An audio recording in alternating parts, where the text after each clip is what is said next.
काय म्हटलं मी तुम्हाला की लिक्विड जर खडखड फ्लो होत असेल, जसं नदीमधून लिक्विड फ्लो होत आहे पण पूर्ण असं काय म्हणू आपण रिगरसली फ्लो होत आहे, तर अशा केसमध्ये तुम्हाला विस्कॉसिटी ही टर्म जी आहे आपण जे स्टडी करणार आहोत, म्हणजे त्या लिक्विडला विस्कॉसिटी असते असं नाही, पण त्यावेळेस ना आपण ज्या तऱ्हेने याला स्टडी करू हे तुम्हाला काही वापरता येणार नाही.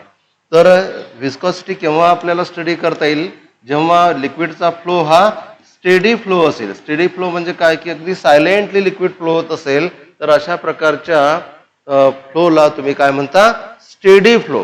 सर्व जर असं लिक्विड फ्लो होत असेल आणि अगदी स्थिरपणे फ्लो होत आहेत, अशा फ्लोला काय म्हणणार आपण, स्टेडी फ्लो. आता समजण्याचा प्रयत्न करा, खाली आहे ग्राउंड, बरोबर आहे, इथे ग्राउंड आहे, यावरून हे लिक्विड फ्लो होत आहे, लिक्विडचे लेअर्स फ्लो होत आहे. पहिला जो लेअर असेल, ऐका बरोबर, पहिला जो लेअर असेल तो लेअर ग्राउंडच्या सरफेसला चिटकलेला असेल म्हणजे त्याची व्हेलॉसिटी काय झाली, 0. चिटकला असेल ग्राउंडला, व्हेलॉसिटी काय झाली, 0. वरचा लेअर घेतला तर वरचा लेअर या खालच्या लेअरवरून सरकणार, त्याच्या वरचा लेअर त्यावरून वरून सरकणार. दोन लेअर जर एकमेकांवरून सरकत असतील तर त्यांच्यामध्ये फ्रिक्शनल फोर्स असेल. पण लिक्विड लेअर मधला जो फ्रिक्शनल फोर्स आहे त्याच फोर्सला काय म्हणतो आपण, viscosity. So it is nothing but internal frictional force between liquid layers. आता बघा, हे लिक्विडच्याच लेअरमध्ये असलं पाहिजे असं नाही.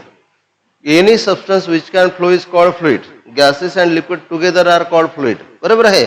मग गॅसेसचे लेअर असतील किंवा लिक्विडचे लेअर असतील, जे फ्लो होत असतील, एकमेकांवरून घसरत असतील, तर त्या लेअर्समध्ये जे फ्रिक्शन असणार, that is called as viscosity. So viscosity is nothing but friction in liquid layers, बरोबर आहे. मग जेव्हा लिक्विडचा फ्लो कसा असेल, स्टेडी फ्लो, त्यावेळेस जे लेअर्समध्ये फ्रिक्शन असणार, that friction is called as viscosity.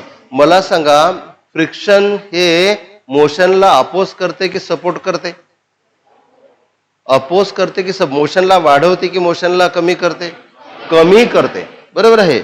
मोशनला काय करते, कमी करते. म्हणजे एक लेअर दुसऱ्या लेअरच्या वेलॉसिटीला कमी करण्याचा प्रयत्न करेल, दुसरा तिसऱ्याच्या वेलॉसिटीला कमी करण्याचा प्रयत्न करेल, बरोबर आहे. म्हणजे अपोज करतील एकमेकांच्या रिलेटिव्ह मोशनला. जो जोराने घसरत असेल, जो वेगाने घसरत असेल, त्याला त्याच्या खालचा लेअर काय करणार, अपोज करणार. जो जास्त वेगाने धावत आहे त्याला त्याचा ऍडसंट लेअर काय करणार, अपोज करणार. पण पहिल्या लेअरची वेलॉसिटी 0 आहे, वेलॉसिटी गो ऑन इन्क्रीजिंग. आणि जो टॉपमोस्ट लेअर असेल, त्या टॉपमोस्ट लेअरची जी वेलॉसिटी आहे ती सर्वात जास्त राहणार. समजा आपण याला वेक्टरने दाखवलं तर velocity go on increasing, topmost लेअरची वेलॉसिटी काय असेल, मॅक्सिमम असेल. एवढं तुम्हाला समजलं. म्हणजे विस्कॉसिटी काय आहे, लिक्विडच्या फ्लुइडच्या लेअर्स मधलं फ्रिक्शन आहे. जेव्हा त्या फ्लुइडचा फ्लो कसा असेल, स्टेडी फ्लो, हे फ्रिक्शन लेअरच्या रिलेटिव्ह मोशनला काय करते, अपोज करते. म्हणजे अपोजिंग फोर्स आहे एक प्रकारचा लिक्विडच्या लेअर्स मधला. That flow is called as when the flow is steady flow, that force between the liquid layers is called as viscosity. हा लिक्विड लेअर्स मधला फोर्स जो आहे यालाच तुम्ही काय म्हणता, विस्कॉसिटी म्हणता. आणि जो पहिला लेअर आहे सॉलिडला अगदी लागून, त्याची वेलॉसिटी काय असणार, 0. जसा तुम्ही वरचा लेअर घेणार, बरोबर आहे, त्याच्यामधलं फ्रिक्शन जे आहे त्याच्यामध्ये फरक पडेल. आणि वरचा जो लेअर आहे तो सर्वात जास्त वेगाने धावत असेल. मॅक्सिमम वेलॉसिटी कोणत्या लेअरची राहील, टॉपमोस्ट लेअरची. आणि जो लोअर मोस्ट लेअर आहे त्याची वेलॉसिटी आपण थेरॉटिकली तरी काय घेतो, 0 घेतो. एवढं समजलं तुम्हाला. आता हे जर विस्कॉसिटी मोजायची असेल तर ती फ्रिक्शनल फोर्सच्या स्वरूपात नाही मोजत. त्याला आणखी एक टर्म आहे, that is called coefficient of viscosity. काय टर्म आहे, कोइफिशियंट ऑफ विस्कॉसिटी. आपल्याला ती टर्म कोइफिशियंट ऑफ विस्कॉसिटी काढायची आहे. त्यासाठी ना मी या डायग्राम मध्ये काही मॉडिफिकेशन करतो. पहा, आपण काय करू, तर 2 लेअर घेऊ लिक्विडचे. पहा, तर समजा हा पहिला लेअर आहे, याची वेलॉसिटी आहे v, आणि दुसरा कुठलाही घ्या, टॉपमोस्ट घ्या किंवा मधला कुठलाही घ्या, टॉपमोस्टच घेतला पाहिजे असं नाही. दुसरा एक लेअर घेतला आणि त्याची वेलॉसिटी थोडी जास्त आहे, ही आहे v प्लस dv किंवा डेल्टा v. dv म्हटलं तरी चालेल, डेल्टा v म्हटलं तरी चालेल. ज्या 2 लेअरचा तुम्ही स्टडी करून राहिले त्या 2 लेअर मधलं डिस्टन्स जे आहे, बरोबर आहे, ते आहे डेल्टा वाय. मी डेल्टा वाय किंवा याला मग डेल्टा व्ही म्हणावं लागेल मला. हे डेल्टा व्ही, डेल्टा वाय का घेतलं असेल, हॉरिझॉन्टल असेल तर त्याला आपण एक्स ने दाखवतो, व्हर्टिकल असेल तर त्याला वाय ने दाखवतो. आपण काय केलं, जे लिक्विडचे लेअर्स एकमेकांवरून घसरत आहेत त्यामधले कोणतेही दोन लेअर घेतले, कोणतेही दोन लेअर, पहिल्या लेअरची व्हेलॉसिटी किती घेतली व्ही, आणि त्याच्या वरत किती अंतरावर लेअर घेतला dy इतक्या अंतरावर, आणि त्याची व्हेलॉसिटी किती घेतली थोडी जास्त, नाही dy इतक्या अंतरावर दुसरा लेअर घेतला आणि त्या लेअरची व्हेलॉसिटी किती घेतली v प्लस dv, कारण की जसं तुम्ही वर जाणार व्हेलॉसिटी गो ऑन इन्क्रीजिंग, याच्या वरत ही लेअर असू शकतो, पण आपल्याला फक्त ना दोन लेअर घ्यायचे आहेत. तर पहिल्या लेअरची व्हेलॉसिटी v आहे, दुसऱ्या लेअरची व्हेलॉसिटी v प्लस dv आहे, आणि त्या दोन लेअर मधलं सेपरेशन किती आहे dy. इथे आपल्याला एक टर्म डिफाईन करावं लागते, that is called as velocity gradient. त्या टर्मला काय म्हणतात व्हेलॉसिटी ग्रॅडियंट. हा ग्रॅडियंट काय असते पहिले समजून घेण्याचा प्रयत्न. पहिले तर तुम्हाला ग्रॅडियंट समजला पाहिजे काय असतो. ग्रॅडियंट एकदा समजला की कोणताही ग्रॅडियंट विचारला की तरी तुम्हाला एकदम सहज काढता येईल. पण लक्ष द्या मी काय सांगतो. समजा हा एक रॉड आहे आणि तुम्ही काय केलं, याला इथे तापवायला सुरुवात केली, याच्या खाली एक मेणबत्ती लावली. आता जिथे तुम्ही मेणबत्ती लावली असणार तिथलं टेम्परेचर जास्त असेल, जसा तुम्ही दूरचा पॉईंट घेणार टेम्परेचर गो ऑन डिक्रीजिंग, बरोबर आहे. मग हा एक पॉईंट आहे, इथलं टेम्परेचर आहे T1 आणि दुसरा पॉईंट आहे इथलं टेम्परेचर आहे T2. समजलं का. आता दोन पॉईंट मधला टेम्परेचर मधला डिफरन्स आहे डेल्टा टी, बरोबर आहे. इथे जेवढं असेल इथे थोडंसं कमी असेल, डेल्टा टीनी कमी असेल, किंवा इथे जेवढं असेल इथे डेल्टा टीनी जास्त असेल, जिथे सोर्स आहे त्याच्याजवळ जास्त असेल. आणि या दोन लेअर मधलं जे अंतर आहे ते हॉरिझॉन्टल घेतलं म्हणून तुम्ही याला काय म्हणू शकता डेल्टा एक्स. मग जर तुम्ही change in temperature upon change in distance घेतलं तर याला म्हणतात temperature gradient. Change in temperature upon change in distance temperature gradient. It can be written as dt by dx. हा जर रॉड मी उभा ठेवला असता तर dx च्या जागी dy लिहिलं असतं. टर्मिनॉलॉजी क्लिअर झाली पाहिजे, समजली पाहिजे, बरोबर आहे. तर हा याला आपण काय म्हणू शकता तुम्ही, याला temperature gradient. It is called as temperature gradient. आणखी वेगवेगळे ग्रॅडियंट असतात. पण लक्ष द्या, समजा एक रेजिस्टर आहे किंवा एक वायर आहे, या पॉईंटचं व्होल्टेज आहे V1 आणि दुसऱ्या पॉईंटचं व्होल्टेज आहे V2. Voltage potential, potential generally capital V ने दाखवतात. इथलं पोटेन्शियल आहे V1, इथलं पोटेन्शियल आहे V2. दोन पोटेन्शियल मधला डिफरन्स आहे डेल्टा व्ही. कोणत्या एका पॉईंटचं जास्त असेल दुसऱ्या पॉईंटचं कमी असेल, आणि या दोघांमधलं अंतर आहे डेल्टा एक्स. जर तुम्ही डेल्टा व्ही ला डेल्टा एक्स ने डिव्हाइड केलं याला तुम्ही काय म्हणणार पोटेन्शियल म्हणजे व्होल्टेज. मग याला तुम्ही काय म्हणणार व्होल्टेज. व्होल्टेज हा वर्ड इतका बरोबर नाही वाटत, फ्रिक्वेंटली आपण फिजिक्समध्ये काय वापरतो, पण चेंज कशामधला घेतला पोटेन्शियल मधला, त्याला डिस्टन्सने डिव्हाइड केलं, याला तुम्ही काय म्हणणार पोटेन्शियल ग्रॅडियंट. ग्रॅडियंट समजला. मग तुम्ही जर इथे असं केलं की चेंज इन व्हेलॉसिटी बरोबर आहे अपॉन चेंज इन डिस्टन्स, तर याला तुम्ही काय म्हणणार व्हेलॉसिटी ग्रॅडियंट. कुठलाही ग्रॅडियंट लक्षात आला, velocity gradient. Change in velocity upon distance, distance between the points म्हणा किंवा लेयर्स म्हणा. Temperature gradient, change in temperature upon distance. Potential gradient, change in potential upon distance. Resistance gradient, change in resistance upon distance. Distance नुसार जर एखादी term बदलत असेल, इथे वेगळी क्वांटिटी आहे, इथे वेगळी आहे, इथे वेगळी आहे, काही असो, जसं अंतर बदलते तसं जर ती टर्म बदलत असेल तर that is called as gradient. समजलं का तुम्हाला. तुम्हाला माहिती असेल की ॲटमॉस्फेरिक प्रेशर अर्थच्या सरफेसवर जास्त आहे. जसं तुम्ही वर गेले प्रेशर काय होत जाणार कमी होत जाणार. तुम्ही सरफेसवरचं प्रेशर मोजलं आणि काही हाईट वर गेले, तुम्ही 2-4 किलोमीटर वर गेले, तिथलं प्रेशर मोजलं, दोन प्रेशर मधला डिफरन्स झाला डेल्टा पी आणि अंतर झालं काहीतरी डेल्टा वाय. व्हर्टिकल असल्यामुळे delta P upon delta y. Pressure gradient. So change in quantity upon distance is called as gradient. फक्त हे केव्हा वापरायचं जेव्हा ती क्वांटिटी डिस्टन्स नुसार चेंज होत असेल. जसं लेअरचे डिस्टन्स बदलले तर त्यांच्यामधली व्हेलॉसिटी बदलते. So change in velocity between two layers upon the distance between two layers is called as velocity gradient. Temperature gradient, change in temperature between two points upon the distance between two point is called as temperature gradient. Voltage gradient, change in voltage between 2 points upon the distance between 2 points is called as potential gradient or voltage gradient. Change in pressure between 2 points upon the distance between 2 points is called as pressure gradient. Term clear झाली पाहिजे. Gradient clear आहे. आता कोणतंही gradient आलं तरी तुम्हाला ते समजलं पाहिजे. ओके. आता पॉईंट क्लिअर झाला. मी परत दुसऱ्या पेजवर जातो, याला मोडून न टाकता. तर आपल्याला काय पाहायचं होतं? Yes, viscosity. आणि विस्कॉसिटी पाहण्यासाठी पहिला लेअर कुठे घेतला आपण? ग्राउंडला लागून. त्याची वेलॉसिटी किती घेतली आपण? 0. आणि लेअर्स घ्यायच्यात तुम्हाला. तर हा एक पहिला लेअर घेतला, बरोबर. याची वेलॉसिटी किती आहे? व्ही. आणि दुसरा लेअर घेतला, याची वेलॉसिटी किती आहे? V plus D V. आणि या दोन लेअर मधलं अंतर किती आहे? D Y. कोणी कोणी काय करणार माहित आहे का? पहिल्या लेअरचं अंतर घेणार वाय, आणि म्हणून या पहिल्या लेअरचं अंतर वाय म्हणजे y1 इक्वल टू लिहितात वाय, आणि y2 बरोबर लिहितात वाय प्लस डेल्टा वाय. पहिल्या लेअरची velocity v1 equal to V, दुसऱ्या लेअरची velocity v2 equal to V plus delta V. आता कसंही लिहिलं तरी तेच आहे, समजलं पाहिजे आपल्याला. ह्या लहान लहान गोष्टीचं टेन्शन घ्यायचं काही कारण नाही. पहिल्या लेअरचं अंतर कुठून मोजलं? ग्राउंड पासून. ते किती आहे? वाय. दुसऱ्या लेअरचं अंतर वाय नाही, डिवाय नाही, ग्राउंड पासून जर मोजलं तर वाय प्लस डेल्टा वाय. पण आपल्याला याच्याशी मतलब नाही कुठून मोजून राहिले, आपल्याला फक्त त्या दोन लेअर मधलंच अंतर पाहिजे. तर आपल्यासाठी महत्वाचं कोण आहे? D Y.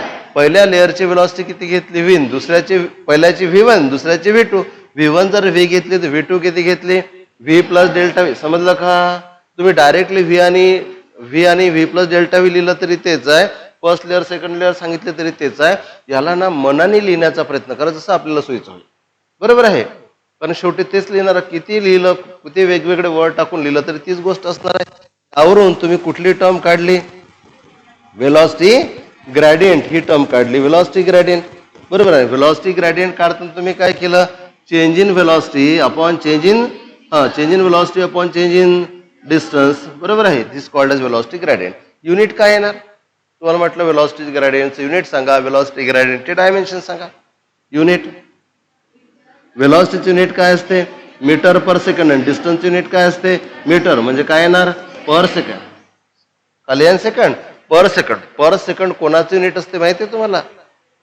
फ्रिक्वेन्सीचं युनिट असते. म्हणजे फ्रिक्वेन्सीचं युनिट आणि व्हेलॉसिटी ग्रेडियंटचं युनिट सेम नाही आहे विचार केला तर, कारण की याला असं लिहावं लागतंय. बरोबर आहे? टर्म वेगळी आहे पण डायमेन्शन्स मात्र सेम आहेत. त्यालाही पर सेकंड असं म्हणता येईल आपल्याला. पण डायमेन्शन्स काय होतील? सेकंड म्हणजे टाइमचा पॉवर घ्यायचा -1, t-1, बाकी पॉवर 0 घ्यायची. समजलं का? यावरून तुम्हाला युनिट डायमेन्शन्स काढता येईल. पण आपल्याला या दोन लेअर मधला फ्रिक्शनल फोर्स काढायचा आहे. तर या दोन लेअर मधला जो फोर्स आहे तो कसा असेल पहा. लक्ष द्या. या दोन लेअर मधला फोर्स, इकडे लक्ष द्या, माझ्याकडे पहा. जेवढा सरफेस एरिया कमी तेवढा, आणि समजा तुम्ही असा विचार करा की तुमच्याकडे व्हेकल आहे, टायर आहेत. तर व्हेकलचे एक टायर ना बारीक आहे, दुसरं टायर ब्रॉड आहे. कुठे फ्रिक्शन जास्त असेल? जिथे टायर ब्रॉड आहे तिथे फ्रिक्शन जास्त असेल, जिथे टायर नॅरो आहे तिथे फ्रिक्शन कमी असते. तुम्ही पहा ना, ज्या काय म्हणू आपण थोड्या वरच्या लेवलच्या व्हेकल्स असतात त्यांचे टायर ब्रॉड असतात. ज्या स्वस्त लेवलच्या व्हेकल असतात, एंट्री लेवलच्या व्हेकल असतात, त्यांचे टायर जितकं चौडे नसतात. जेवढा टायर वाढला तेवढं फ्रिक्शन वाढेल, जेवढं फ्रिक्शन वाढलं तेवढी स्टॅबिलिटी वाढेल. बरोबर आहे? चालवताना व्हेकल. याचा अर्थ फ्रिक्शनल फोर्स कोणत्याही दोन लेअर मधला, ते सॉलिडचे लेअर असो की लिक्विडचे लेअर असो, फ्रिक्शनल फोर्स हा कशावर डिपेंड आहे? Area between two layers, contact area जो आहे. बरोबर आहे? कॉन्टॅक्ट एरिया जर जास्त असेल तर फ्रिक्शन जास्त असेल, कॉन्टॅक्ट एरिया जर कमी असेल तर फ्रिक्शन कमी असेल. तर या दोन लेअर मधला जो फ्रिक्शनल फोर्स आहे हा एरियाला डायरेक्टली प्रोपोर्शनल असतो. Velocity gradient DV by d x किंवा डी वाय लाही डायरेक्टली प्रोपोर्शनल असतो. So the frictional force between two layers is directly proportional to contact area between the layers and directly proportional to velocity gradient for that two layers. बरं, त्या दोन लेअरसाठी जो velocity gradient आहे त्यालाही directly proportional असेल. समजलं का? जेवढा वेलॉसिटी ग्रेडियंट जास्त असेल तेवढा फ्रिक्शन फोर्सही जास्त असेल. वाय? वेलॉसिटी ग्रेडियंट जास्त असते म्हणजे अंतर कमी असते. पहा ना, वेलॉसिटी ग्रेडियंट जास्त असते म्हणजे अंतर कमी असते. अंतर जर कमी केलं तर फ्रिक्शन जास्त राहील. वरचा जो लेअर आहे ना खूप वेगाने धावून राहिला ना, त्याच्या जवळचा लेअर वेगाने धावून राहिला का? पहिला लेअर आणि दुसरा लेअर वेग कमी आहे, दुसरा लेअर आणि तिसरा लेअर वेग जास्त आहे, तिसरा आणि चौथा वेग जास्त आहे. याचा अर्थ जसं जसं अंतर वाढून राहिलं वेग वाढून राहिला, याचा अर्थ फ्रिक्शन कमी होऊन राहिलं. बरोबर आहे? याचा अर्थ जेवढं अंतर कमी तेवढं फ्रिक्शन जास्त, अंतर कमी तर फ्रिक्शन जास्त, अंतर कमी तर वेलॉसिटी ग्रेडियंट जास्त. याचा अर्थ फ्रिक्शनल फोर्स वेलॉसिटी ग्रेडियंटलाही व्हेलॉसिटी ग्रेडियंट अंतराला इन्व्हर्सली प्रोपोर्शनल, व्हेलॉसिटी ग्रेडियंटला डायरेक्टली प्रोपोर्शनल आहे. म्हणून दोन लेअर मधला जो फ्रिक्शनल फोर्स आहे तो एरिया बिटवीन लेअर्सला डायरेक्टली प्रोपोर्शनल आणि व्हेलॉसिटी ग्रेडियंटलाही डायरेक्टली. दोन पॉईंट पटले तुम्हाला.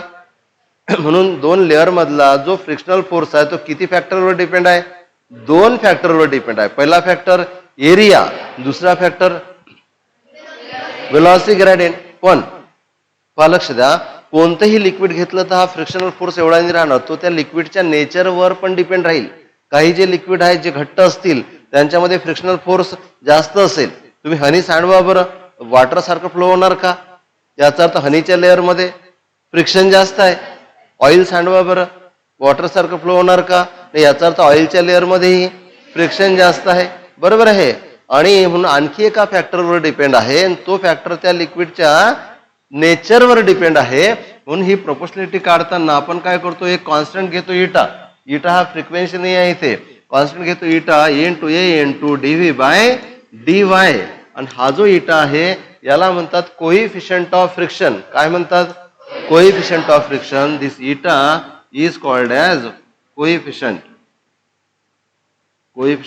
Of friction. आणि it is the coefficient of friction नाही, coefficient of viscosity. And it is the measure of viscosity of the liquid.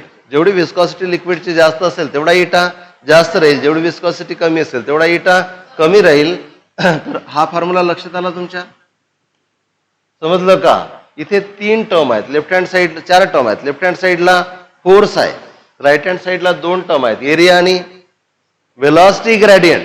Proportionality काढून टाकायची असेल तर आपण एक कॉन्स्टंट वापरला, तो वापरला इटा, आणि इटाला म्हणतात coefficient of viscosity. Formula clear झाला? काही डाऊट नाही ना? आता यावरून तुम्हाला इटा डिफाईन करायचा आहे, कोएफिशियंट ऑफ विस्कॉसिटी डिफाईन करायचा आहे. इटा डिफाईन करताना पहा आपण काय केलं की समजा एरिया जो आहे तो युनिट एरिया आहे. एरिया किती घेतला? Unit area. एरिया जर युनिट एरिया असेल तर त्या फोर्सला म्हणतात फोर्स पर युनिट एरिया. फोर्सला काय म्हणतात? Force per unit area. म्हणून एरिया युनिट झाल्यामुळे तो जो फोर्स असेल त्याला तुम्ही काय म्हणणार? Force per unit area. आणि velocity gradient DV by D Y सुद्धा तुम्ही 1 घ्या. बरोबर आहे. तर वेलॉसिटी ग्रेडियंट 1 घेतला त्याला काय म्हणणार? फोर्स तर आहेच, त्याला म्हणणार तुम्ही जी टर्म 1 घेता त्याला पर लावत असतात, पर unit area, per unit time, per unit displacement. आठवत तुम्हाला? वेलॉसिटी ग्रेडियंट जर 1 घेतला तुम्ही काय म्हणणार? याला पर युनिट वेलॉसिटी ग्रेडियंट. पण तुम्हाला फोर्सच घ्यायचा आहे, पण व्हेलॉसिटी ग्रेडियंट काय घ्यायचं आहे? नाही, व्हेलॉसिटी ग्रेडियंट काय घ्यायचं आहे? युनिट. आणि एरिया काय घ्यायचं आहे? युनिट. म्हणून फोर्स मोजताना तुम्ही काय केलं? फोर्स तर मोजला, पण एरिया युनिट होता आणि व्हेलॉसिटी ग्रेडियंट ही युनिट होता. मग अशा फोर्सला जिथे एरिया युनिट आणि व्हेलॉसिटी ग्रेडियंट युनिट आहे, मग तुम्ही एरिया पण युनिट घ्या, व्हेलॉसिटी ग्रेडियंट पण युनिट घ्या, तुम्हाला काय मिळेल? एफ इक्वल टू हे 1 घेतला आणि हे 1 घेतला, एफ इक्वल टू इटा. म्हणजेच इटा इक्वल टू एफ. म्हणजे कोएफिशियंट ऑफ विस्कॉसिटी हा फोर्स आहे. कोएफिशियंट ऑफ विस्कॉसिटी हा फोर्स आहे. जर एरिया युनिट एरिया असेल आणि व्हेलॉसिटी ग्रेडियंट युनिट असेल तर यावरून कोएफिशियंट ऑफ विस्कॉसिटीची डेफिनेशन करतायत. कोएफिशियंट ऑफ विस्कॉसिटी कोणा एवढा मिळाला? फोर्स एवढा मिळाला. फक्त कंडिशन काय पाहिजे की एरिया युनिट असला पाहिजे आणि व्हेलॉसिटी ग्रेडियंट ही युनिट असला पाहिजे. पण एरिया जर युनिट असेल, व्हेलॉसिटी ग्रेडियंट जर युनिट असेल, त्या फोर्सला तुम्ही काय म्हणणार? Force per unit area per unit velocity gradient, त्यालाच काय म्हणतात? Coefficient of viscosity. समजलं का? म्हणजे इटा इक्वल टू एफ झाला. कोएफिशियंट ऑफ विस्कॉसिटीची डेफिनेशन कशी केली आपण समजलं का? हा लिहिला फॉर्म्युला. या फॉर्म्युल्यामध्ये एरिया किती लिहिला? 1. व्हेलॉसिटी ग्रेडियंट किती लिहिला? 1. आणि काय मोजला? फोर्स. हे दोन टर्म जर 1 झाल्या तर एफ बरोबर काय मिळाला? इटा. म्हणजे इटा बरोबर काय मिळाला? एफ. फक्त हा जनरल एफ नाही आहे, हा एफ घेताना एरिया युनिट एरिया आहे, व्हेलॉसिटी ग्रेडियंट सुद्धा युनिट आहे. म्हणून या फोर्सला फक्त फोर्स न म्हणता force per unit area per unit velocity gradient. म्हणून force per unit area per unit velocity gradient between liquid layers is called coefficient of viscosity. असे करत असतात डेफिनेशन, पाठ नसतात करत, फॉर्म्युल्यावरून केलेले असतात डेफिनेशन. समजलं काय केलं? अगदी क्लिअर. तर काय पाहायचं होतं आपल्याला? विस्कॉसिटी. विस्कॉसिटी बेसिकली काय आहे? जेव्हा लिक्विड फ्लो होते आणि फ्लो कसा असेल? स्टेडी फ्लो असेल तेव्हा लिक्विडच्या लेअरमध्ये काय असते? फ्रिक्शन असते. त्याला मोजणारी क्वांटिटी जी आहे that is called viscosity. So viscosity is the measure of frictional force between layers of the liquid when flow is steady. लिक्विडचा फ्लो जर स्टेडी असेल, फ्लुइडचा फ्लो जर स्टेडी असेल तर त्याच्या लेअर्समध्ये जे फ्रिक्शन असेल त्याला मोजणारी क्वांटिटी काय आहे? विस्कॉसिटी आहे. So viscosity is nothing but internal frictional force between liquid layers or fluid layers. Okay. नंतर कुठली टर्म काढली आपण? Velocity gradient. त्यासाठी काय घेतलं आपण? लिक्विड फ्लो होत आहे असं तुम्हाला सांगितलं आणि पहिला जो लेअर आहे तो ग्राउंडला चिटकलेला आहे त्याची वेलॉसिटी 0 आणि तुम्ही वर जाल तर वेलॉसिटी गो ऑन इन्क्रीजिंग, जे अगोदरच्या स्लाइडमध्ये सांगितलं. आणि सर्वात वरच्या लेअरची वेलॉसिटी काय असणार? मॅक्सिमम. त्यातले आपण कोणते तरी 2 लेअर घेतले, कोणतेही 2 लेअर. मग त्यातल्या पहिल्या लेअरची वेलॉसिटी किती आहे? व्ही. पण वरच्या लेअरची वेलॉसिटी किती आहे? V plus dv. त्या 2 लेअर मधलं डिस्टन्स किती आहे? डीवाय. आता घेतलं आपण ग्रेडियंट. ग्रेडियंट म्हणजे काय? Change in quantity upon distance, change in temperature upon distance, temperature gradient, change in resistance upon distance, resistance gradient, change in pressure upon distance, pressure gradient, change in voltage upon distance, voltage gradient किंवा potential gradient. बरोबर आहे. इथे काय सांगायचं आहे? Velocity gradient. मग change in velocity upon distance is velocity gradient. So simple. आता सांगितलं आपण या 2 लेअर मधलं आपल्याला फ्रिक्शनल फोर्स स्टडी करायचा आहे. जेवढा एरिया जास्त असेल तेवढा फ्रिक्शनल फोर्स जास्त असेल. बरोबर आहे. आणि जेवढा वेलॉसिटी ग्रेडियंट जास्त तेवढा फ्रिक्शनल फोर्स जास्त. म्हणजे हा फ्रिक्शनल फोर्स 2 फॅक्टरवर डिपेंड आहे. Area of the layers and velocity gradient between 2 layers. So force is directly proportional to area and directly proportional to velocity gradient. So F proportional to A and dV by dy लिहिलं. आणि proportionality काढायची असेल तर वापरत असतो आपण constant. आजपर्यंत तुम्ही तो के वापरला, पण इथे काय वापरायचा आहे? इटा. इथे जो कॉन्स्टंट वापरला इटा तो त्या लिक्विडच्या नेचरवर डिपेंड आहे. बरोबर आहे. आणि त्या कॉन्स्टंटलाच तुम्ही काय म्हणता? Coefficient of viscosity. आणि त्या कॉन्स्टंटला आपल्याला डिफाईन करायचं आहे. याला जर डिफाईन करायचं असेल तर हे किती घेतला? 1. आणि डीवाय बाय डीटी म्हणजे व्हेलॉसिटी ग्रेडियंट काय घेतला? 1. तुम्ही मोजला तर फोर्स, पण force per unit area per unit velocity gradient जेवढा असेल त्यालाच काय म्हणतात? इटा. कोएफिशियंट ऑफ विस्कॉसिटी किंवा वर लिहिलं तरी चालेल. इटा हा काय आहे? Force per unit area per unit velocity gradient. समजलं? आणि असं तुम्हाला लिहिता येणार. आता बघा इथं व्हेलॉसिटीचं युनिट सांगितलं तर जर तुम्हाला मी विस्कॉसिटीचं युनिट विचारलं तर कसं लिहिता येणार? बघा फोर्सचा फॉर्म्युला काय मिळाला आपल्याला? Eta into A into D V by D Y. Okay. तुम्हाला कशाचं युनिट काढायचं? इटाचं. यावरून इटा बरोबर लिहिलं तर काय लिहिता येणार? इटा इथेच राहू द्या. तर काय लिहिता येणार? तर F upon A into D V by dy लिहिता येणार ना. इटा इथेच राहू दिला, एफ च्या खाली ए गेला आणि डीव्ही बाय डीवाय पण एफ च्या खाली जाणार. हा डीवाय तुम्ही वर लिहिला तरी चालते, तिथे ठेवला तरी चालते. तर इटा बरोबर तुम्हाला काय लिहिता येणार? एफ इंटू डीवाय अपॉन ए इंटू डीव्ही. बरोबर आहे. आणि जर तुम्ही याचं युनिट बरोबर लिहिलं ना मी, F into D Y. Okay okay. F into D Y. Okay. आता युनिट जर लिहिलं आपण तर फोर्सचं युनिट काय असणार? ओके. युनिट लिहायला पाहिजे इथे. युनिट फोर्स युनिट काय असणार? न्यूटन. डीवायचं युनिट काय असणार? मीटर. एरियाचं युनिट काय असणार? Metre square. आणि व्हेलॉसिटीचं युनिट काय असणार? Metre per second. बरोबर आहे. इथे मीटर आणि मीटर काय होणार? कॅन्सल. हा सेकंड जाणार वर म्हणजे काय होणार? Newton second per metre square. यावरून तुम्हाला डायमेन्शन्स पण काढता येतात. डायमेन्शन्स काढायचं काम पडलं हे तर युनिट झालं. डायमेन्शन्स काढायचं काम पडलं तर कसे काढाल? बाजूला काढू आपण. तर इटाचा फॉर्म्युला काय मिळाला? एफ इंटू डीवाय अपॉन ए इंटू डीव्ही. आता इटा इक्वल फोर्सला काय लिहितात? मास इंटू ऍक्सलरेशन इंटू हे काय आहे? D Y. डीवाय डीवायच राहू देऊ. एरिया इंटू काय लिहू? डीव्ही. आता काय लिहायचं?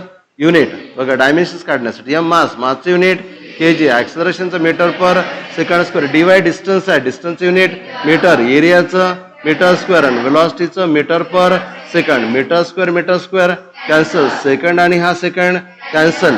बरोबर आहे. आणि मग काय राहिलं बघा? वरतं काय राहिलं?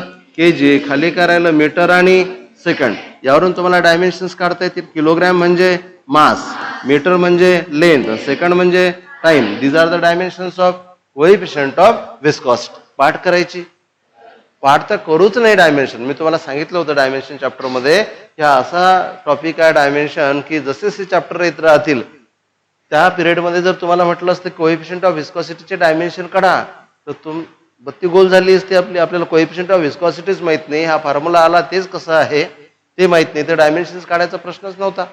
समजलं का? म्हणून खूप साऱ्या क्वांटिटीचे डायमेन्शन्स पुढे पुढे येत राहतील. डायमेन्शन हा टॉपिक पुढे कधी संपणार, एवढं समजलं तुम्हाला?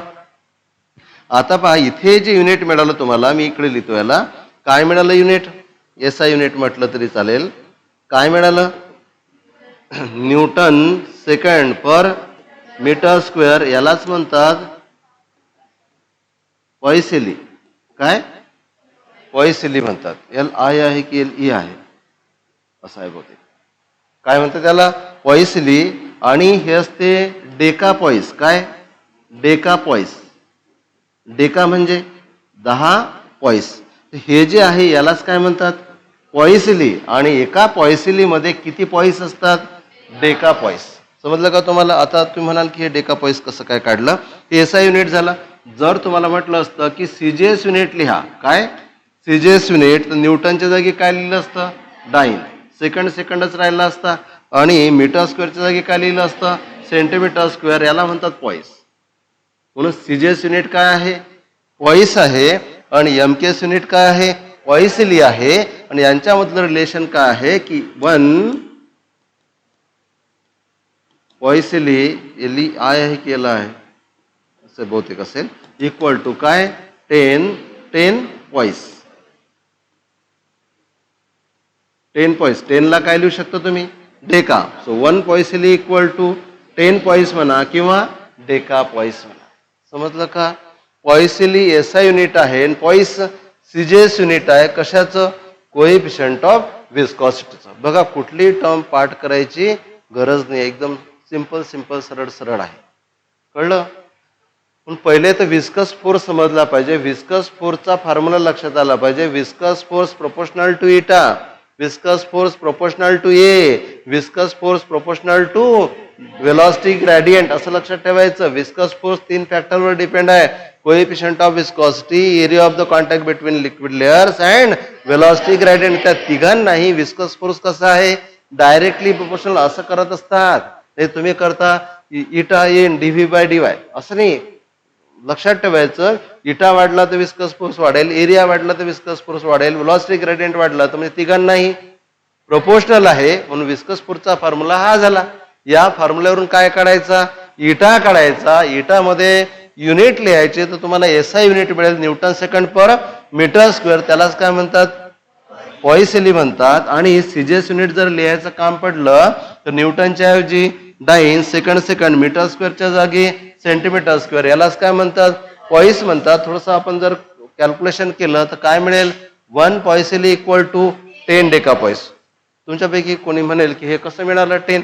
Why it is 10? पहा, मिळते 10 बरोबर. काय मिळालं होतं unit? Newton second per metre square. पहा, लक्ष द्या, एसआय युनिट जे आहे ते काय मिळालं होतं? Newton second per metre square. हे Newton second per metre square यालाच तुम्ही काय म्हटलं होतं? पॉइसिली. काय मला कन्फ्युजन होतं, एल ई आहे की एल आय आहे? ओके. आता बघा, तुम्ही न्यूटनच्या जागी काय करणार? 10⁵ डाईन, सेकंड. आणि मीटर स्क्वेअरला काय लिहिणार? 100 सेंटीमीटर आणि त्याचा स्क्वेअर. इथे काय आले? 10⁵ डाईन सेकंड, बरोबर आहे. आणि 100चा स्क्वेअर 10⁴ सेंटीमीटर स्क्वेअर. वरतं 10⁵, खाली 10⁴, म्हणजे काय येणार? 10 dyne second per centimetre square, बरोबर आहे. म्हणजेच काय मिळालं तुम्हाला? बघा, मी शॉर्ट मध्ये लिहितो. So 1 newton second per metre square equal to 10 dyne second per centimetre square. पण याला काय म्हणणार तुम्ही?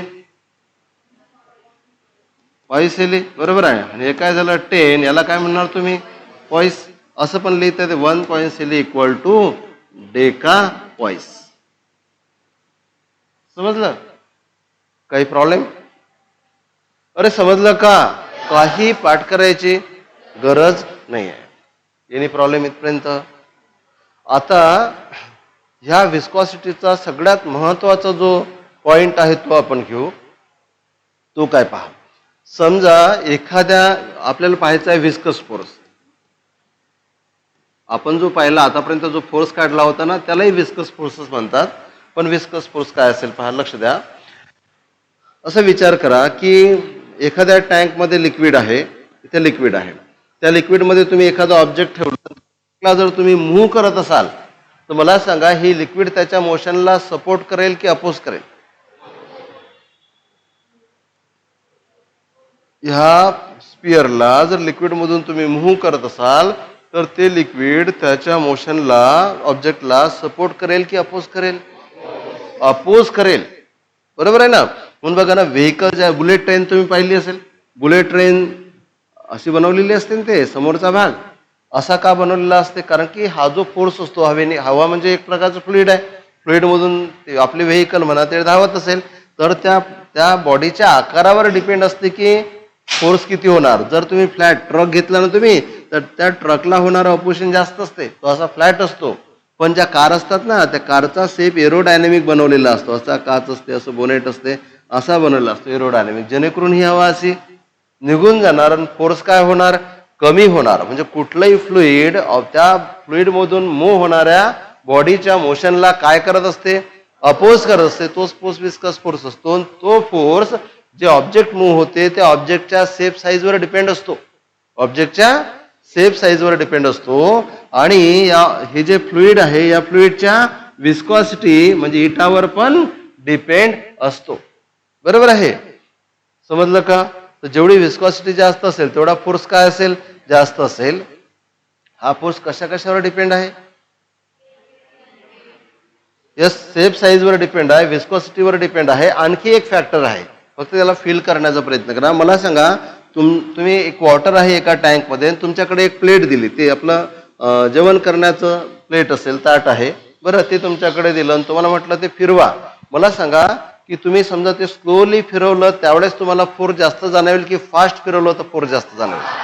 फास्ट फिरवलं तुम्हाला अपोजिशन जास्त जाणवेल, स्लो फिरवलं तर अपोजिशन कमी जाणवेल. याचा अर्थ एखाद्या एखाद्या फ्लुइडमधून ज्यावेळेस तुम्ही ऑब्जेक्ट मूव्ह करता त्या ऑब्जेक्टवर ऍक्ट होणारा फोर्स व्हेलॉसिटीला डायरेक्टली प्रोपोर्शनल. तुम्ही जर हळूहळू मूव्ह करत असाल फोर्स तुम्हाला जाणवणार नाही, पाणी अलगद निघून जाईल. पण तुम्ही जर त्याला फास्ट मूव्ह करत असाल तर जेवढी व्हेलॉसिटी जास्त तेवढा हा विस्कस फोर्स जास्त. So viscous force is directly proportional to velocity. समजलं का? आणि जर तुम्हाला इक्वल लिहायचं असेल तर तुम्ही काय करू शकता? सम कॉन्स्टंट इंटू व्ही. बरोबर आहे, तर त्याला तुम्ही विस्कस कॉन्स्टंट किंवा डॅम्पिंग कॉन्स्टंट असं वगैरे म्हणू शकता. समजलं तुम्हाला हे? आता आपल्याला पाहायचं आहे स्टोक्स लॉ. स्टोक्स लॉ काय पहा, काय पाहायचं आहे? Stokes law. हा डायरेक्टलीच घ्यायचा आहे आपल्याला. हा स्टोक्सचं काय म्हणणं आहे लक्ष द्या इकडे, की समजा ही एक टँक आहे आणि वॉटरनी किंवा कुठल्याही लिक्विडनी भरलेली टँक आहे. आणि या टँकमध्ये तुम्ही एक स्पियर सोडून दिला ज्याची डेन्सिटी या लिक्विडच्या डेन्सिटीपेक्षा जास्त कमी असेल तर तो तरंगणार. बरोबर आहे. या लिक्विडमधून तुम्ही काय सोडून दिला? एक स्पियर सोडला तर तो स्पियर खाली जात राहणार. बरोबर आहे. जसा जसा ऑब्जेक्ट खाली जाईल तशी त्याची व्हेलॉसिटी नाही, खाली जाणाऱ्या ऑब्जेक्टची व्हेलॉसिटी, हे पेन आहे सोडून दिला तर खाली जाताना व्हेलॉसिटी वाढत जाईल. व्हेलॉसिटी जर वाढत गेली तर त्यावर ऍक्ट होणारा फोर्सही वाढत जाईल. बरोबर आहे. आणि म्हणून यावर ऍक्ट होणारा जो विस्कस फोर्स आहे तो असतो 6 पाय इटा आर व्ही. किती असतो? 6 पाय इटा आर व्ही. स्पियरच्या बाबतीत स्पियरवर ऍक्ट होणारा विस्कस फोर्स किती? 6 पाय इटा आर व्ही. कोण सांगेल या फोर्सची डायरेक्शन कुणीकडे असेल? तुम्ही असं इमॅजिन करा, एक टँक आहे, त्या टँकमध्ये पूर्ण टँक ऑइलनी भरलेली आहे. त्या टँकमध्ये एक तुम्ही स्पियर घेतला, मेटलचा स्पियर किंवा ऑइलपेक्षा भारी कुठलंही लिक्विड असेल त्याचा स्पियर घेतला आणि तो सोडून दिला. बरोबर आहे. तर त्या स्पियरवर काय ऍक्ट होत आहे? Viscous force. या विस्कस फोर्सची डायरेक्शन कुणीकडे असेल? जिकडे ऑब्जेक्ट धावत असेल त्याच्या अपोजिट. ओके. म्हणून या ऑब्जेक्टवर बघा, हा तर झाला स्टोक्स लॉ नुसार विस्कस फोर्स तुम्ही सांगितला. या ऑब्जेक्टवर लक्ष द्या, इकडे लक्ष, इकडे या ऑब्जेक्टवर 3 फोर्स आहेत. हा ज्यामुळे खाली येत आहे ते त्या ऑब्जेक्टचं वेट किती असणार? mg. So weight is in downward direction mg. असेल आणि विस्कस फोर्स वरच्या डायरेक्शननी असेल. किती? विस्कस फोर्स एफ व्ही किती असणार? 6 पाय इटा आर व्ही. कोणतंही लिक्विड मध्ये जर एखादी सॉलिड आपण बुडवलं सॉलिड बॉडी तर ते लिक्विड त्या बॉडीवर अपवर्ड डायरेक्शननी फोर्स एक्झर्ट करत असते. लिक्विड बॉडीवर अपवर्ड डायरेक्शननी फोर्स एक्झर्ट करत असते. त्याला तुम्ही काय म्हणत असता? अपथ्रस्ट. आठवते? कोणत्याही बॉडीला, लक्ष द्या, कोणत्याही बॉडीला लिक्विड मध्ये जर बुडवलं तर हे लिक्विड त्यावर काय एक्झर्ट करते? वरच्या डायरेक्शननी फोर्स. तुम्हाला सांगितलं होतं, लक्ष द्या इकडे. एक बॉडी आहे, त्याला दोरा बांधला आणि त्याला हवेमध्ये गेस केलं, नंतर त्याच बॉडीला वॉटरमध्ये इमर्स केलं, त्याची डेन्सिटी वॉटरच्या डेन्सिटीपेक्षा जास्त घेतली, वॉटरमध्ये ती बॉडी आपल्याला हलकी झाल्यासारखी जाणवेल. हलकी का झाली? बॉडीचं मास कमी झालं काय? जी कमी झालं काय? नाही. या लिक्विडनी त्या बॉडीवर काय एक्झर्ट केलं? वरच्या डायरेक्शननी फोर्स एक्झर्ट केला. त्या फोर्सला तुम्ही काय म्हटलं होतं? अपथ्रस्ट म्हटलं होतं. आणि हा अपथ्रस्ट एक प्रकारचा फोर्स आहे. तो किती असतो कोण सांगेल? अपथ्रस्ट किती असतो? बेसिक मध्ये शिकवलं होतं. हा अपथ्रस्ट असतो. यस, आणि अपवर्त असतो किती?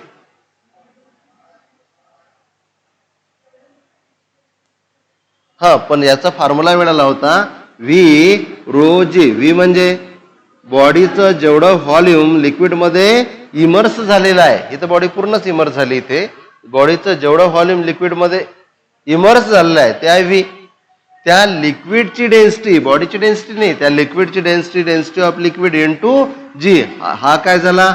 अपथ्रस्ट. समजलं का? पेन समजा वॉटरमध्ये टाकला तर पेन हलका होणार. कितीने हलका होणार? जेवढा त्यावर अपथ्रस्ट असेल. तो अपथ्रस्ट काढताना जी बॉडी बुडालेली आहे त्याचं बुडालेलं व्हॉल्यूम घ्यायचं. लक्ष द्या, कोणतं व्हॉल्यूम? बुडालेलं व्हॉल्यूम, इमर्स व्हॉल्यूम घ्यायचं. कोणतं व्हॉल्यूम?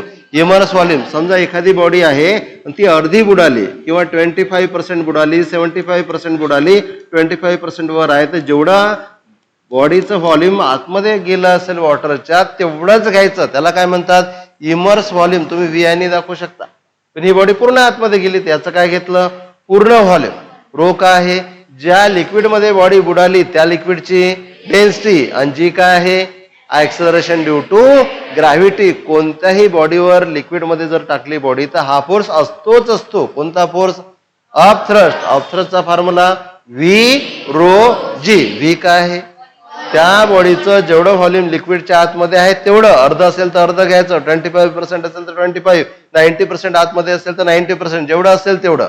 रो काय आहे? ज्या लिक्विडमध्ये इमर्स केली त्या लिक्विडची डेन्सिटी, जी काय आहे? Acceleration due to gravity. हा अपथ्रस्ट कोणत्या डायरेक्शननी असणार? अपवर्ड डायरेक्शननी. मग हा जो स्पियर आहे हा तुम्ही लिक्विडमध्ये टाकून दिला, स्पियर लिक्विडमध्ये टाकून दिला, याला खाली ओढणारं कोण आहे? त्या लिक्विडचं, सॉरी त्या बॉडीचं वेट किती? mg. आणि याला उलट्या डायरेक्शननी एक्झर्ट होणारे फोर्स, एक आहे विस्कस फोर्स 6 पाय टार व्ही, दुसरा आहे अपथ्रस्ट. समजलं का? हे म्हणजे एखाद्या स्पियरला जर तुम्ही लिक्विडच्या टँक मध्ये टाकून दिलं तर त्यावर किती फोर्स राहतील? 3 फोर्स. एक त्या लिक्विड त्या स्पियरचं वेट जे असणार डाऊनवर्ड डायरेक्शनने, ओके, आणि दुसरं स्टोक्स लॉ नुसार विस्कस फोर्स जो असणार 6 pi eta r V. 6 pi eta r V. ज्यावेळेस ते बॉडीचा स्पीड 0 आहे तर विस्कस फोर्स 0 असेल. खाली जाताना जसा बॉडीचा स्पीड वाढत जाईल तसा अपवर्ड विस्कस फोर्स वाढत जाईल. आणि तिसरा आहे अपथ्रस्ट. वेट आहे डाऊनवर्ड डायरेक्शननी आणि विस्कस फोर्स आणि अपथ्रस्ट आहे अपवर्ड डायरेक्शननी. समजलं का? अरे हो की नाही? किती फोर्सेस आहेत? 3 फोर्स. डाऊनवर्ड डायरेक्शननी weight of the body, upward डायरेक्शननी विस्कस फोर्स आणि अपथ्रस्ट. अपथ्रस्ट काय असते? V rho density of liquid into G. समजलं?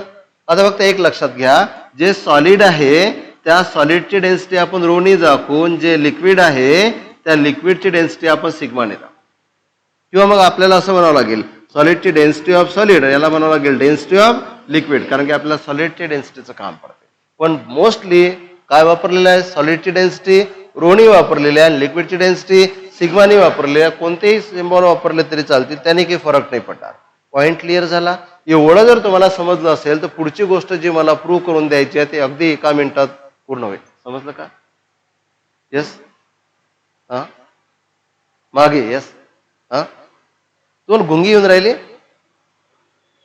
समजलं? हे काय आहे? टँक आहे. टँक मध्ये काय भरलेलं आहे? वॉटर भरलेलं आहे किंवा कुठलंही लिक्विड भरलेलं, ऑइल भरलेलं आहे. बरोबर आहे. ऑइल टँक खूप मोठी टँक असं विचार करा तुम्ही की वरच्या माळ्यापासून ते एकदम ग्राउंड पर्यंत अशी एक टँक आहे. त्या टँक मध्ये ऑइल भरलेलं आहे. नंतर तुम्हाला काय दिलं आहे? एक स्पियर दिला. तो स्पियर त्या ऑइल मध्ये म्हटलं सोडून द्या. तुम्ही पकडला सोडून दिला. ज्यावेळेस तुमच्या हाती होता स्पियर, स्पीड किती होता? की त्यावेळेस ट्रिमेंडस स्पीड होता. अरे हाती होता ना पकडलेला, तर स्पीड किती होता? 0. जसा सोडून दिला तो स्पियर ग्रॅव्हिटीमुळे खाली खाली येत राहणार. जसा स्पियर खाली खाली येत राहणार त्याची व्हेलॉसिटी वाढत जाणार आणि जेवढी व्हेलॉसिटी जास्त तेवढा विस्कस फोर्स जास्त. आणि स्टोक्स लॉ नुसार स्पियर वरचा विस्कस फोर्स किती असतो? 6 पाय इटा RV स्पियर वरचा. तुम्ही अगोदरच्या स्लाइड मध्ये सांगितलंय पहा. ही बॉडी आहे आणि ही बॉडी जर तुम्ही याच्यामधून मूव्ह केली तर या बॉडीवरचा फोर्स जो व्हेलॉसिटीला कसा आहे? अपोजिट आहे. इकडे व्हेलॉसिटी, जिकडे व्हेलॉसिटी असेल त्याच्या हा अपोजिट आहे. हा फोर्स व्हेलॉसिटीला कसा आहे? Directly proportional. तुम्हीच तर सांगितलं होतं मला. बरोबर आहे. पण हा जो फोर्स आहे तो कशावर डिपेंड आहे? शेपवर डिपेंड आहे, साईजवर डिपेंड आहे आणि व्हेलॉसिटीवर डिपेंड आहे. हे काय आहे? कार किंवा कुठलेही ऑब्जेक्ट ज्याला हवेतून पाठवायचं आपल्याला त्याचा शेप असा बनवतात.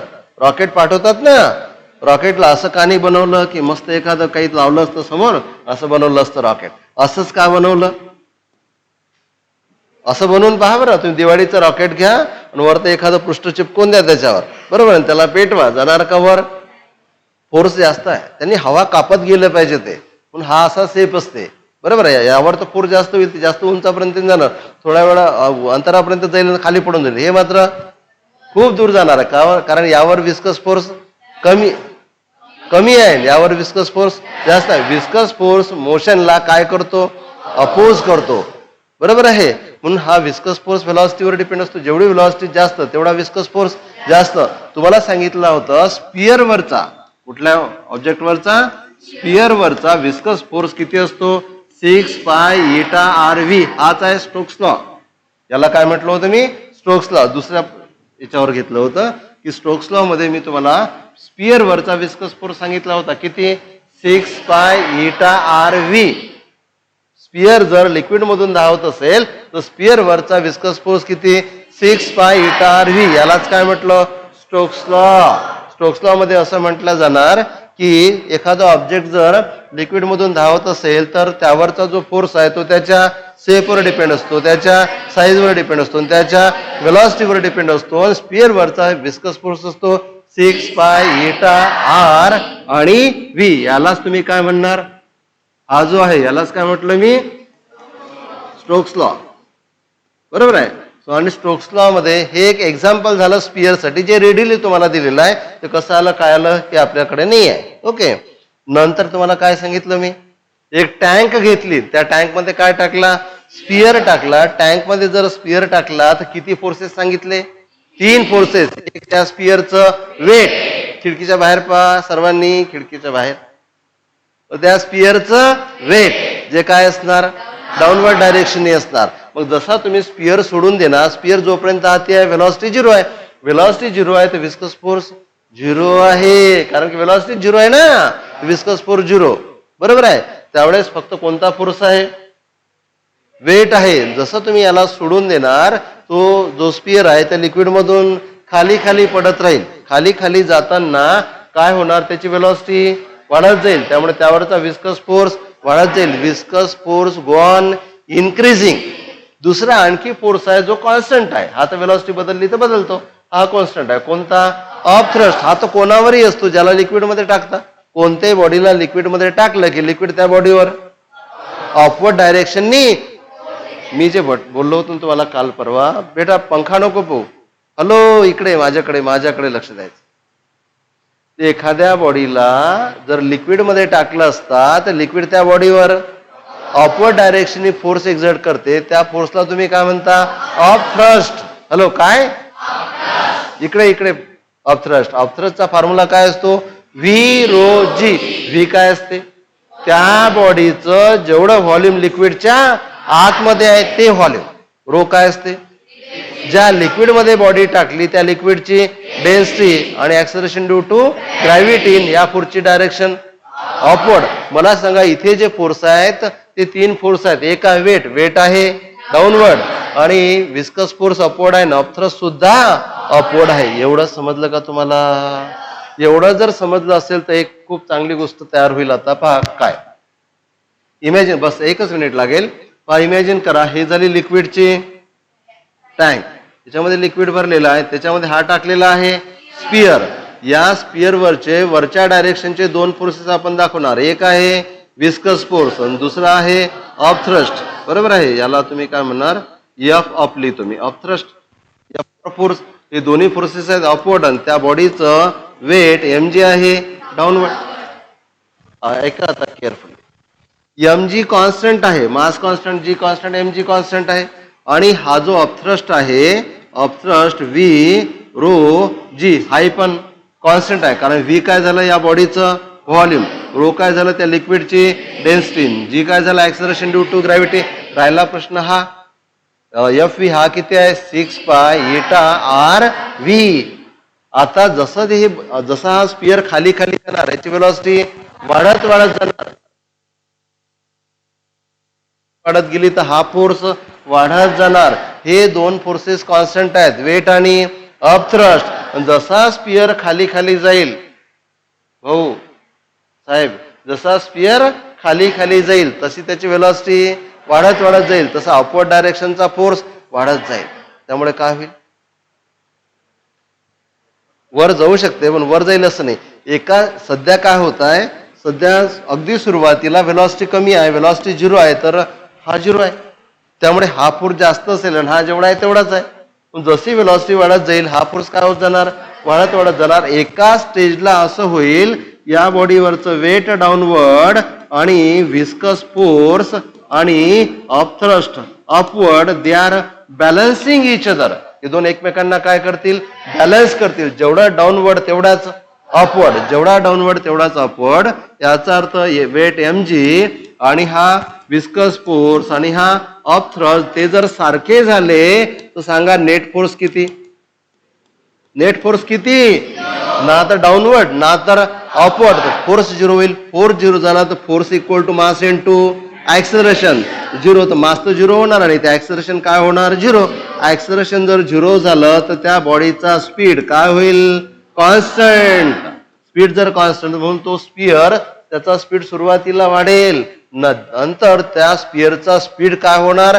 कॉन्स्टंट. हा जो कॉन्स्टंट स्पीड होणार यालाच म्हणतात टर्मिनल व्हेलॉसिटी. काय? Terminal velocity. असं काय म्हटलं असेल? टर्मिनल व्हेलॉसिटी टर्मिनेट झाली, त्याच्या पुढे जाणार नाही. टर्मिनल म्हणजे असा पॉइंट ज्याच्या पुढे रस्ता नाही आहे. बरोबर आहे. रस्ता संपला म्हणजे टर्मिनेट झाला. बरोबर आहे. त्याला काय म्हणतात? टर्मिनल. तुम्ही व्हीटी ऐकलं? व्हीटी एक स्टेशन आहे. बरोबर आहे. पण त्याला टी टर्मिनल साठी आहे. टर्मिनल म्हणजे त्या स्टेशनच्या पुढे ट्रेन जात नाही. कोणत्या स्टेशनला टी नाही लावत. बरोबर आहे. टी टर्मिनल त्या स्टेशनला जाते जिथून ट्रेन पुढे नाही जाऊ शकते. पुढे समुद्र आहे. व्हीटी स्टेशनच्या पुढे मुंबईला. बरोबर आहे. समुद्रात थोडी जाणार आहे ट्रेन पुढे, तिथे ट्रेन थांबते. टर्मिनल म्हणजे त्याच्या पुढे जाणार नाही, त्या व्हेलॉसिटीच्या वरते व्हेलॉसिटी पॉसिबल नाही, त्या फोर्सच्या वरते फोर्स पॉसिबल नाही. एखादी क्वांटिटी कॉन्स्टंट झाली आता त्याच्या पलीकडे वाढू शकत नाही. त्यावेळेस शब्द काय लागतो? टर्मिनेट. टर्मिनल. टर्मिनेट केलं. टर्मिनेट केलं म्हणजे आता जॉब नाही करता येणार, गेले तुम्ही घरी, झाले टर्मिनेट. बरोबर आहे. तर टर्मिनल व्हेलॉसिटी म्हणजे याच्या पलीकडे व्हेलॉसिटी वाढणार नाही. जसं तुम्ही त्या स्पियरला ऑइलमध्ये सोडून देणार, हॅलो, सुरुवातीला स्पीड वाढत वाढत जाईल. स्पीड तोपर्यंत वाढत जाईल जोपर्यंत ते खालच्या डायरेक्शनने ओढल्या जात आहे. जोपर्यंत वेट जास्त आहे आणि वरचे फोर्सेस कमी आहेत तोपर्यंत स्पीड वाढत जाईल.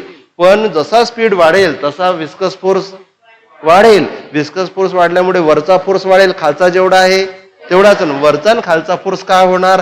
सारखा. खालचा म्हणजे वेट, वर ओढणारा म्हणजे हे दोघांनी मिळून. जेव्हा हे सारखे होतील फोर्स होणार, नेट फोर्स काय होणार? 0. जेवढा वरचा तेवढाच खाली ओढणारा, जेवढा वर ओढणारा तेवढा खाली ओढणारा, नेट फोर्स झाला 0. नेट फोर्स 0, फोर्स म्हणजे मास इंटू ऍक्सेलरेशन, फोर्स 0 झाला, मास तर 0 नसते म्हणजे ऍक्सेलरेशन काय झालं? 0. ऍक्सेलरेशन 0 झाला म्हणजे व्हेलॉसिटी कॉन्स्टंट झाली, व्हेलॉसिटी 0 नाही, व्हेलॉसिटी कॉन्स्टंट झाली म्हणजे व्हेलॉसिटी आता वाढणार नाही म्हणजे व्हेलॉसिटी टर्मिनेट झाली. पण जेवढी व्हेलॉसिटी झाली असेल त्याला काय म्हणतात? Terminal velocity. म्हणून एखाद्या लिक्विड टँक मध्ये स्पियर टाकला असता highest velocity attained by the sphere is called terminal velocity. त्या व्हेलॉसिटीला काय म्हणतात? Terminal velocity. तुम्हाला म्हटलं बेटा टर्मिनल व्हेलॉसिटी काढा, एकच टेक्निक आहे. वेट जेवढं डाऊनवर्ड अपवर्ड फोर्सेस त्यांना काय करायचं? बॅलन्स करायचं. टर्मिनल व्हेलॉसिटी काढताना वेटला आणि अपवर्ड फोर्सेसला बॅलन्स करायचं. वेट असेल mg, अपवर्ड फोर्स मध्ये 2 आहेत, एक आहे विस्कस फोर्स आणि दुसरा आहे अप थ्रस्ट. एवढं समजलं का? एवढं जर समजलं असेल तर पहा कोणती व्हेलॉसिटी काढायची तुम्हाला? 1 मिनिट फक्त. कोणती व्हेलॉसिटी काढायची आहे? Terminal velocity. टर्मिनल व्हेलॉसिटी काढताना इकडे काय घेणार? 1 मिनिट. इकडे काय घ्यायचं? वेट. इकडे काय घ्यायचं? Viscous force. मी असं लिहितो काय? Viscous force. आणि दुसरा काय घ्यायचा? Up thrust. लक्ष द्या, वेट काय असणार? mg. Viscous force 6 pi eta r V. Upthrust काय असणार? V rho of liquid into G. पहा तर आपल्याला काय काढायचं आहे? व्हेलॉसिटी.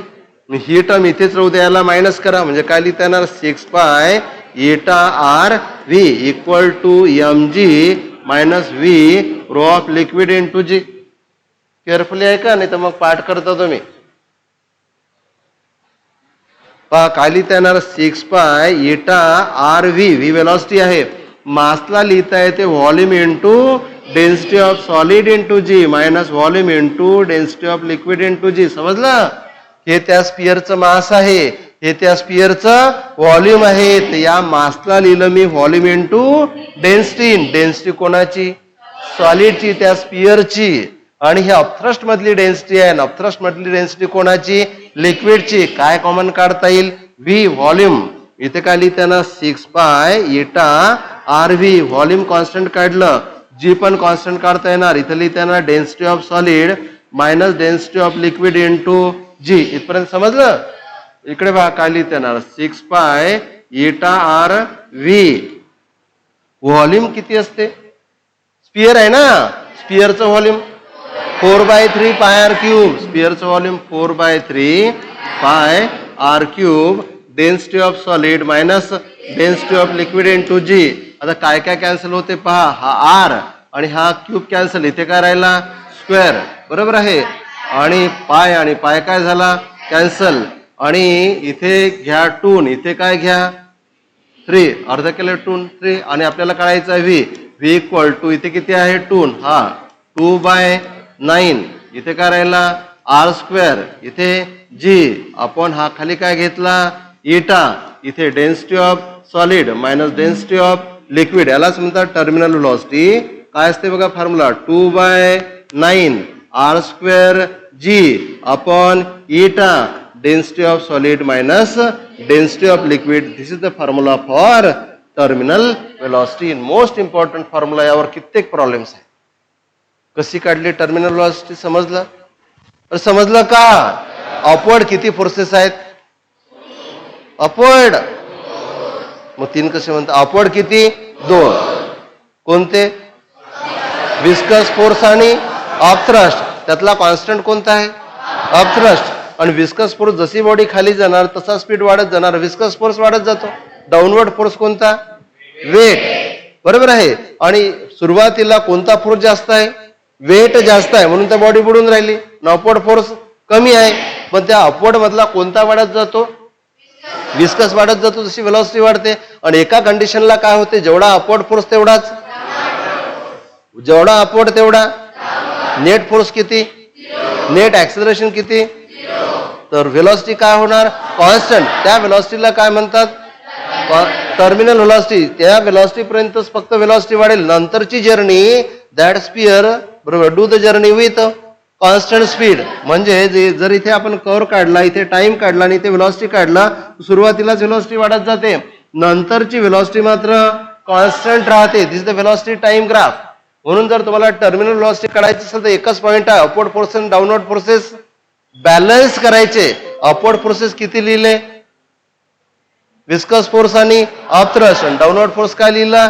mg. लेफ्टला राईटला कसे लिहा, पण आपल्याला काय काढायचं? विस्कस फोर्स किती असतो? 6π8RV. अपथ्रस्ट किती असतो? v rho g.